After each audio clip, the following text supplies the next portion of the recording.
धनवान सेठ की कहानी। सेठ अमीरचंद के पास अपार धन दौलत थी। उसे हर तरह का आराम था, लेकिन उसके मन को शांति नहीं मिल पाती थी। हर पल उसे कोई न कोई चिंता सताए रहती थी। एक दिन वह कहीं जा रहा था तो रास्ते में उसकी नज़र एक आश्रम पर पड़ी।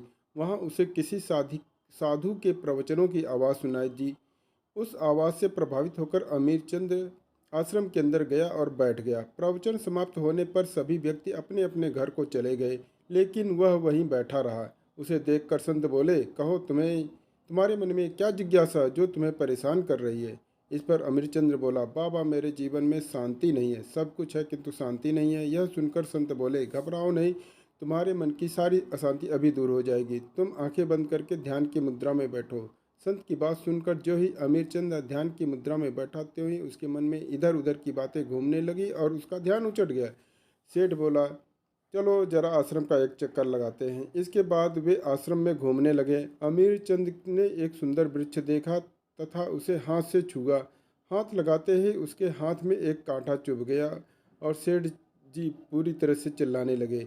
यह देखकर संत वापस अपनी कुटिया में आए। कटे हुए हिस्से पर मरहम पट्टी की। कुछ देर बाद वह सेठ से बोले, तुम्हारे हाथ में जरा सा कांटा चुभा तो तुम बेहाल हो गए। सोचो, जब तुम्हारे अंदर ईर्ष्या, क्रोध व लोभ जैसे बड़े बड़े कांटे छिपे हैं तो तुम्हारा मन भला कैसे शांत हो सकता है?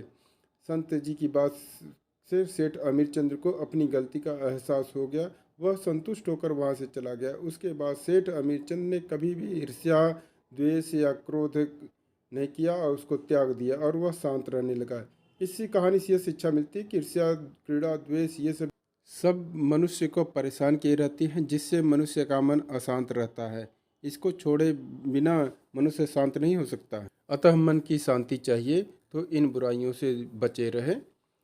यह कहानी अच्छी लगी हो तो इसको लाइक, शेयर, सब्सक्राइब कीजिए। धन्यवाद। नमस्कार।